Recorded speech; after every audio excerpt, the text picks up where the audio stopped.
Hi, and thank you for joining me on my journey toward inner stillness and just trying to be kinder to myself. So today I was really thankful that I did my bends and flexes, as I call it, which is just me just going through motions of like arm circles and shoulder rotation and shoulder neck rolls and really just like moving every single one of my joints in the morning, bending and flexing all sorts of things because I shoveled the driveway after getting even more snow and fell. And I was totally fine. It was not a big deal. I did break my thumbnail, but other than that, totally fine. But more importantly about bends and flexes, as I call them, I've been calling them that forever because of a show called Romper Room that I watched when I was like a toddler. And they used to do this song, Bend and Flex, Reach for the Stars, Here Comes Jupiter, There Goes Mars, or something like that. Anyway, about 6 weeks ago, I actually looked it up because over the past 40 somewhat years, I've always called it bends and flexes, and sung that little ditty in my head. I don't know why that stuck with me all these years, whatever. But when I looked it up, it's actually bend and stretch. And I'm like, no, it's bend and stretch, not bend and flex. What are you talking about?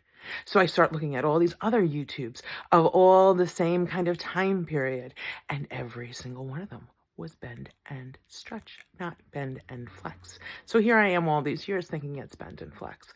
And why is this really all that important? Because what I realized is that sometimes we don't always remember everything correctly. Maybe we should question some things.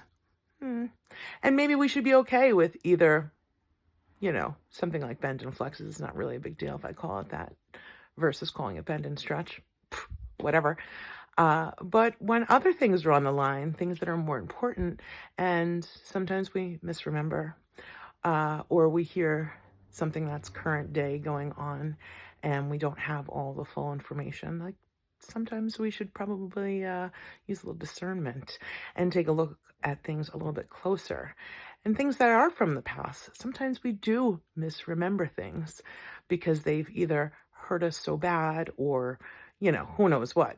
But it's just a thought to stop and think that maybe we might not always be remembering things the way that either they were or that they are. And we just need to, use a little discernment in our day as things come up. So have a great day.